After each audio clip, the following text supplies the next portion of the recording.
मथुरा नगरपालिका के दायरे में आने वाले इलाकों में नॉनवेज होटलों को बंद करने और इन पर पाबंदी लगाए जाने के मामले में इलाहाबाद हाईकोर्ट ने योगी हुकूमत से जवाब तलब किया है।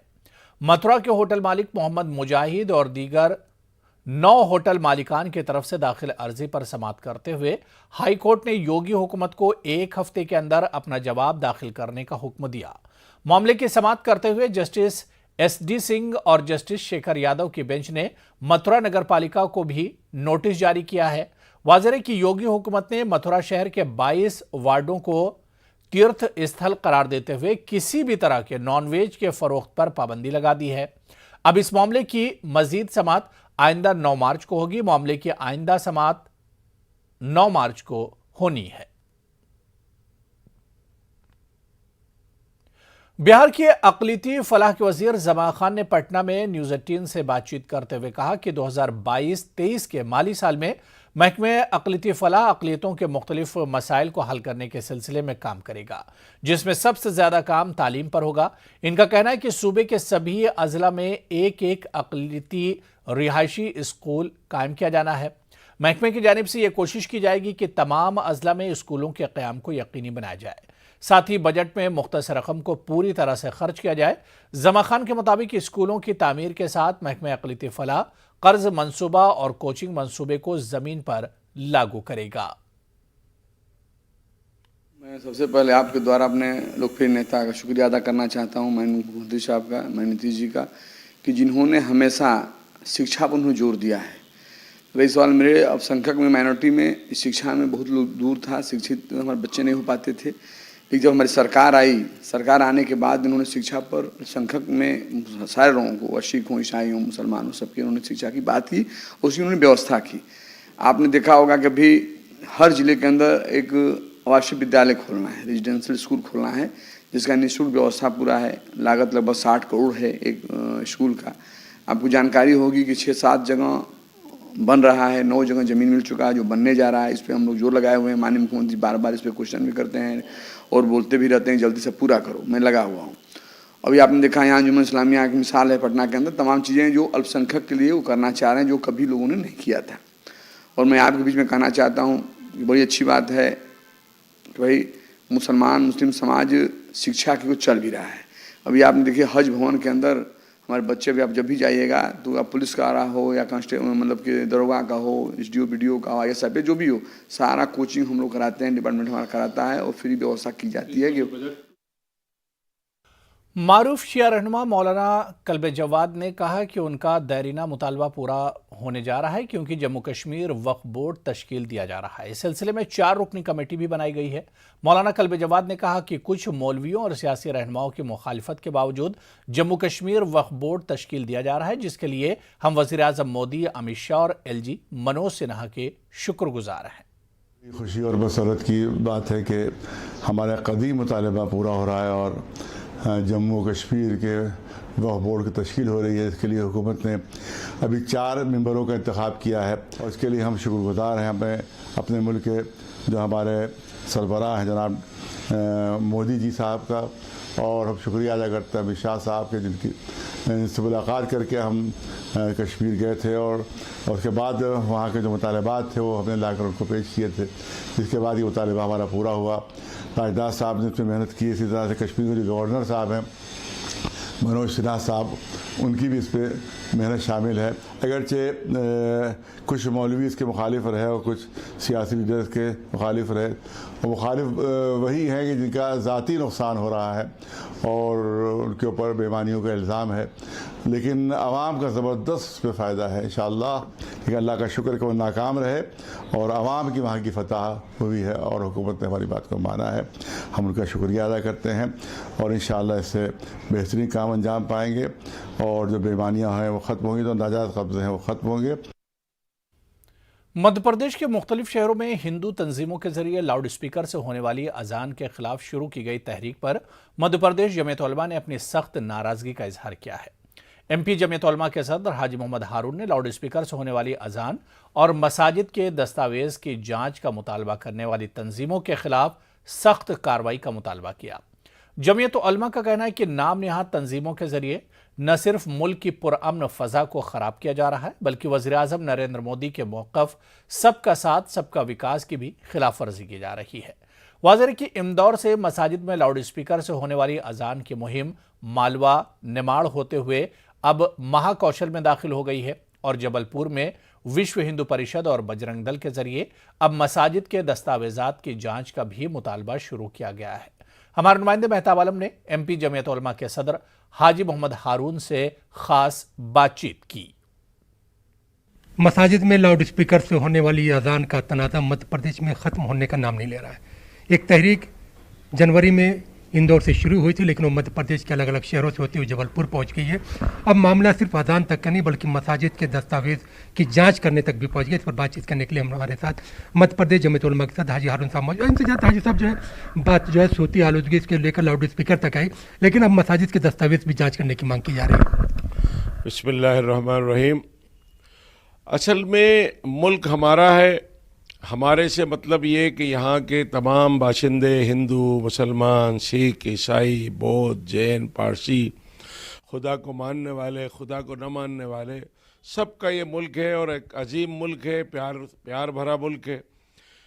लेकिन कुछ नाम नहाद तंजीमों के लोगों ने सिर्फ अपने को मुल्क का जिम्मेदार समझ रखा है और बाकी सबको जो है गद्दार वतन समझ रखा है, और उसके नतीजे में जो बाकी लोग हैं उन सबको वो गलत समझते हैं। उनकी इबादतें गलत, उनकी अजानें गलत, उनकी मस्जिदें गलत, उनको जो है कुछ नज़र ही नहीं आता। यानी उनके अंदर अंधापन हो गया है, धर्मांता ऐसी आ गई है और उनमें ऐसा जुनून हो गया है। वो बहुत थोड़ी तादाद है, उनकी कोई हैसियत नहीं समाज में, लेकिन वो जगह जगह खास कलर का दुपट्टा गले में डाल के अपने आप को मुल्क का और हिंदुस्तानी तहजीब का ठेकेदार समझ के जब चाहते हैं जो आवाज़ उठाते हैं। अरे भाई, हिंदुस्तान जो है अजीम मुल्क है और उसकी अजमत इस वजह से है कि यहाँ सारे लोग मोहब्बत से रहते हैं। यहाँ मंदिर भी हैं, मस्जिदें भी हैं, गुरुद्वारे भी हैं, चर्च भी हैं, बड़ी बड़ी इबादत खाएँ हैं और हम लोग अपनी इबादतें करते हैं, वो लोग अपनी इबादतें करते हैं। मोहब्बत का माहौल बना हुआ है, लेकिन यही माहौल मोहब्बत का कुछ लोगों के पेट में दर्द होता है और इस माहौल को लगातार वो ख़राब करने की कोशिश करते हैं। अब मस्जिदों के खिलाफ आवाज़ उठाने लगे। अरे भाई, मस्जिद के दरवाजे तो 24 घंटे खुले हुए हैं, कोई भी जाए, कोई भी देखे। कोई मस्जिद हिंदुस्तान में अल्हम्दुलिल्लाह कि उसमें ना कोई एक्टिविटी जैसी होती है। मस्जिदों में 5 वक्त की नमाज पढ़ी जाती है, कहीं कहीं मदरसा चलता है, मकतब, दीन की तालीम होती है, लेकिन कुछ लोगों को ये बुरा लगता है। तो हम भारत सरकार से मांग करते हैं कि ऐसे लोगों पे सख्त कार्रवाई करें और उनको रोकें, क्योंकि वो क्यों पुलिस बने हुए हैं, उन्हें हक क्या है। अगर कहीं गलत हो रहा है तो हम गलत का साथ कभी नहीं देंगे। सरकार का काम है, पुलिस का काम है, वो तहकीक करे। तो वो गलत काम तो कहीं भी हो सकता है, लेकिन अल्हम्दुलिल्लाह मस्जिदें पूरी तरह से मुल्क में किसी भी मक्ते फ़िक्र की मस्जिदें हैं, उसमें बरेलवी हैं, देवबंदी हैं, अहले हदीस हैं, या जो भी मक्ते फ़िक्र हैं, हमारी मस्जिदें जो है कानून के मुताबिक बनी हुई मस्जिदें हैं और 1000-1500 साल से या जो नई मस्जिदें भी बनती हैं वो कानून के मुताबिक बनती हैं, आबादियों में जहाँ जैसी ज़रूरत होती है। उनका मतलब है कि मुसलमान सोती आलूदगी फैला रहे हैं लाउड स्पीकर से अजान देकर। नहीं, हमने देखी इस बार को बार बार कहा है कि जब दुनिया में माइक नहीं होता था तो उसका इस्तेमाल कोई भी नहीं करता था, तो सब नहीं करते थे। अभी सब करते हैं। अभी कल शिवरात्रि थी तो खूब माइक का इस्तेमाल हुआ, खूब डीजे बज रहे थे और हम भी कोई एतराज़ नहीं करते, खुश होते हैं। भाई, मुल्क है, मुल्क की रंगीनी है। मुल्क की रंगीनी और मुल्क की खूबसूरती इसी में है कि सारे त्यौहार, सारे काम, सारे धर्म कर्म के काम होते हैं और खुशी से होते हैं, माइक से होते हैं। अब एतराज़ करने वाला तो कहे कि जिसके पास कार नहीं है और दूसरा आदमी कार में जा रहा है तो एतराज़ कर सकता है कि साहब ये कार जो जा रही है तो धुआं उड़ा रही है। अब कार धुआं उड़ाएगी तो कारों का चलना बंद नहीं कर सकते। अगर बंद करना होगा कारों को तो पूरे मुल्क की कार बंद कर दीजिए, वो जो नामुमकिन है। इसी तरह लाउड स्पीकर का इस्तेमाल सारे मज़हब के लोग हर दिन त्योहारों पे, गैर त्योहारों पे, मंदिरों में, गिरजाघरों में, कहीं सुबह कहीं शाम हमारी अजानें होती हैं, 5 मरतबा सिर्फ होती है। मुश्किल से वो 10-15 मिनट लगते पूरे 5 वक्त की अजानों के अंदर। और लोग यहाँ के बेशुमार हिंदू भाई बेहद खुश होते हैं उस अजान से। और मौक़िफ़ क्या होगा इस मामले पर? नहीं, हम यही चाहते हैं कि अगर सरकार, भारत सरकार और सूबाई सरकारों को अगर कोई कानून बनाने की ज़रूरत महसूस होती है तो बनाए, पर सबके लिए बनाए। किसी एक को जो है टारगेट करना और उनके ऊपर जुल्म करना और उन पर शोर मचाना, ये बिल्कुल काबिल कबूल नहीं है। सब इस्तेमाल कर रहे हैं, हम भी इस्तेमाल करेंगे। अगर सब बंद कर देंगे तो हम भी कर देंगे। हम देखते हैं कि जो लाउड स्पीकर को आज़ान को लेकर जो मामला उठा, जमीयत उलमा का कहना है कि हुकूमत को इस पर कानून बनाना चाहिए और कानून का निफाज यकसा तौर पर सभी लोगों पर होना चाहिए, किसी एक मजहब पर नहीं होना चाहिए। और जो नाम नहाद तंजीमें उनके खिलाफ कार्रवाई का मुतालबा किया। कैमरामैन खिलान सिंह के साथ मेहताब आलम, न्यूज़ 18 उर्दू, भोपाल। चलिए यहाँ पर फिलहाल रुकेंगे, छोड़ेंगे। भोपाल में Muslim education and career promotion society तलबा की ज़रूरत को देखते हुए मुफ्त कंप्यूटर तालीम देने का सिलसिला शुरू किया है। सोसाइटी के जरिए पहले कोरोना कहर में अपने सरपरस्तों से महरूम हुए तलबा की तालीम के सिलसिले में शुरू किया गया था। अब बिला लिहाज कौम व मिल्लत सभी तलबा को मुफ्त कंप्यूटर दिए जाने के कदम को तलबा ने वक्त की बड़ी ज़रूरत से ताबीर किया है। देखिए खास रिपोर्ट।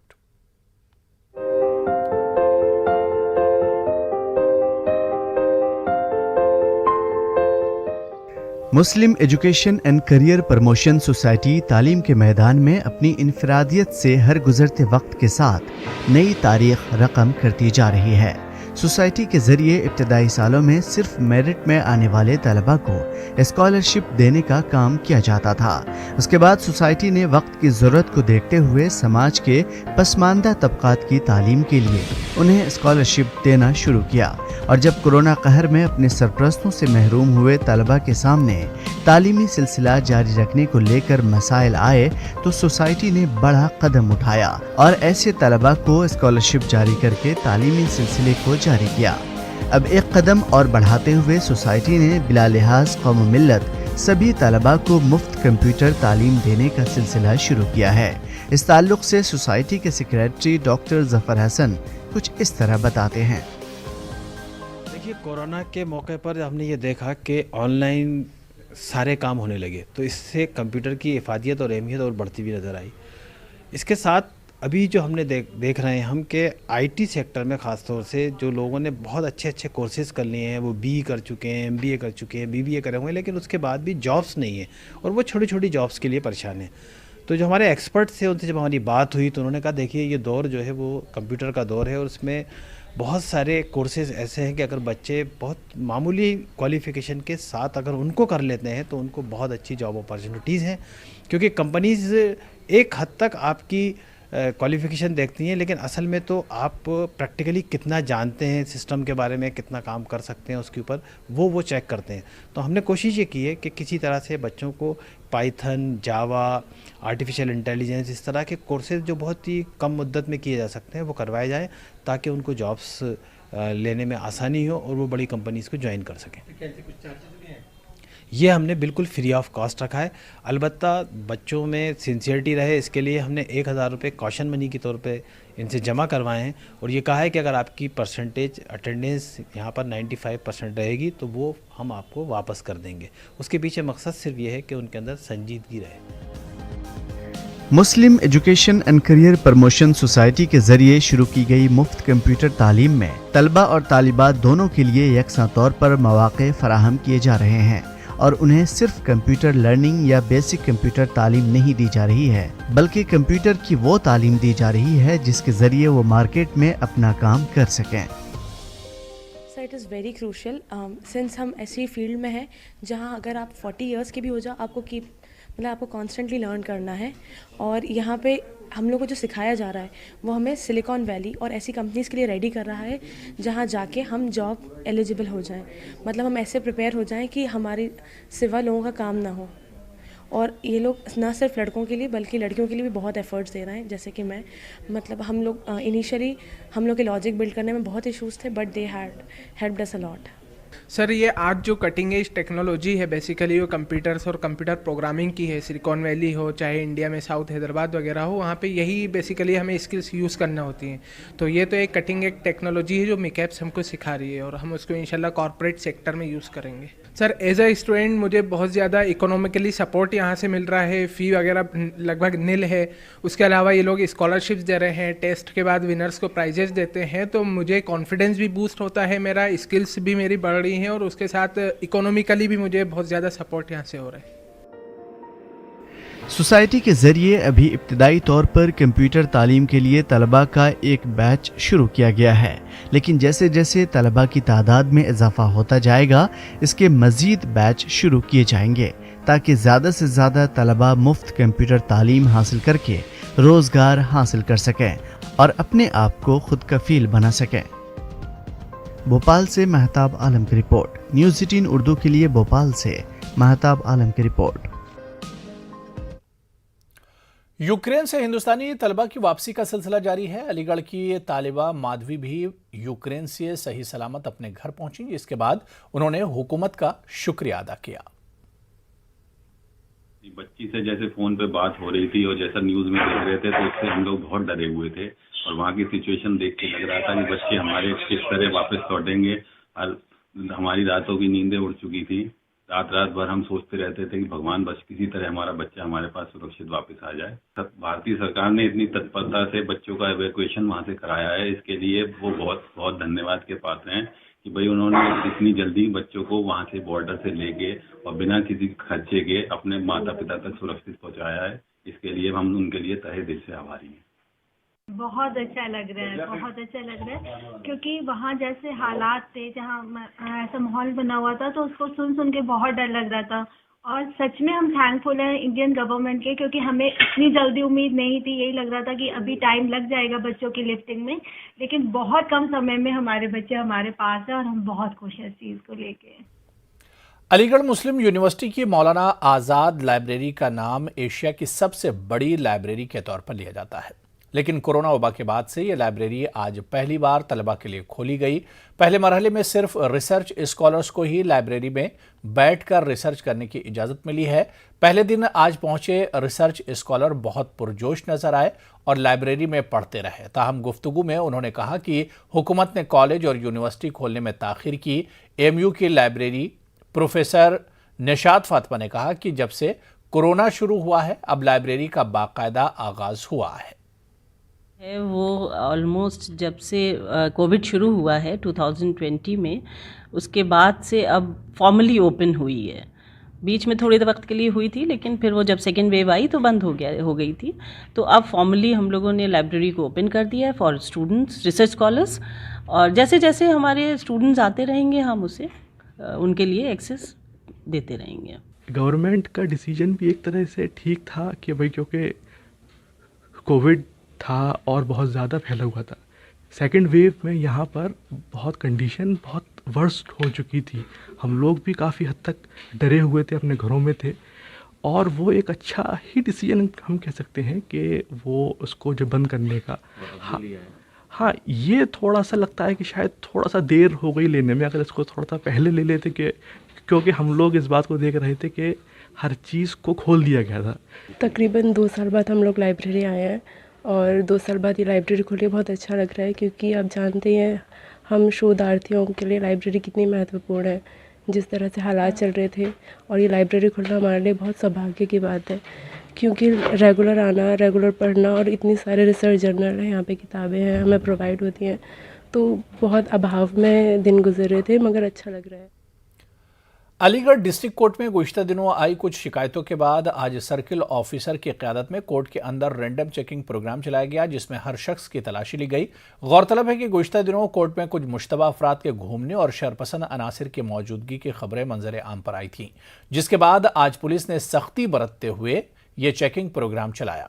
सर्किल ऑफिसर ने बताया कि इस तरह की रैंडम चेकिंग अब वक्त वक्त पर की जाती रहेगी। जयपुर के हाट बाजार में हुनरमंद दस्तकारों को एक साथ नुमाइश का मौका दिया गया है, जो कोरोना के बाद बदली हुई सूरत हाल में बहुत मुश्किल मरहले से गुजर रहे थे। जयपुर में रहने वाले इन हुनरमंद दस्तकारों के लिए महकमे अक़लियती उमूर की मदद से नुमाइश का एहतमाम किया गया। महकमे अक़लियती उमूर ने तमाम हुनरमंदों को एक जगह जमा किया है और उन्हें अपने फ़न की नुमाइश का मौका दिया है। ये नुमाइश 14 मार्च तक चलेगी। हमारे नुमाइंदे अरबाज ने नुमाइश का जायजा लिया। राजधानी जयपुर के अंदर करीब 70 अलग अलग मोहल्ले हैं और उन 70 मोहल्लों में 70 ही नायाब अलग अलग आर्ट छिपी हुई है। इन तमाम ऐसी आर्ट्स को जो कि दम तोड़ती जा रही हैं, उन्हें बचाने के लिए कोशिशें की जा रही हैं। आप देख सकते हैं कि राजस्थान का अल्पसंख्यक मामलात विभाग राजधानी जयपुर के उन तमाम अल्पसंख्यक आर्टिजन्स के लिए ख़ास जो है यहाँ पर प्रदर्शनी आयोजित कर रहा है, जिसमें आप देख सकते हैं कि बहुत ऐसे बारीक कारीगरी के काम यहाँ पर देखने को मिल रहे हैं। जो कलाएँ अलग अलग जयपुर के कोने कोने में छिपी हुई हैं, उन्हें निकाल करके बाहर लाया गया है। यहाँ पर आप देख सकते हैं कि बहुत ही खूबसूरत आर्टिस्ट मौजूद हैं जो बरसों से इस तरह के काम काज में जुटे हुए हैं और लगातार मेहनत कर रहे हैं। यहाँ पर जो अल्पसंख्यक मामलात मंत्री हैं, राज्य मंत्री सुभाष गर्ग वो आए थे, उद्योग मंत्री जो हैं शकुंतला रावत, उन्होंने इसका उद्घाटन किया। तमाम लोग यहाँ पहुँचे और ये जो आर्टिस्ट हैं जयपुर के बहुत ही चुनिंदा, जो कि अंतर्राष्ट्रीय स्तर पर जयपुर की काफ़ी ख्याति बढ़ा रहे हैं। आप देख सकते हैं कि ये तमाम लोगों के यहाँ पर चाहे ज्वेलरी का हो, चाहे कारीगरी का हो, चाहे पेंटिंग का हो, चाहे लाख का काम हो, ये तमाम वो काम हैं जो जयपुर में किए जाते हैं और जयपुर का नाम इनकी वजह से पूरी दुनिया में। एक आर्टिस्ट मौजूद है। सर, आपका नाम जानना चाहेंगे? बशीर मोहम्मद। बशीर जी, कहाँ से हैं आप? जयपुर से हैं जी। क्या काम कर रहे हैं आप? ये नक्काशी, पीतल पे मीनाकारी। जी, पीतल पर मीनाकारी का ये काम है और आप देख सकते हैं कि शुरुआत ऐसी होती है और नतीजा ये होता है। ये बहुत ही ख़ास और एक्सक्लूसिव आइटम होता है। कितने का होता है? सर, ये 3 दिन में होती है एक पीस। जी। ये 1500 से लेकर 2000 तक की हमारे तैयार बैठे। कितने सालों से आप कर रहे हैं काम? ये तीसरी पीढ़ी है हमारी। तीसरी पीढ़ी है आपकी ये करती है। तो अब आपको प्रमोशन मिल रहा है, थोड़ा बहुत आगे काम बढ़ेगा लगता है? कुछ सारी गवर्नमेंट जैसे हमें सपोर्ट करती है, एग्जीबिशन लगाती है कुछ। तो चलिए, इस बुलेटिन में अभी फिलहाल इतना ही। आदाब।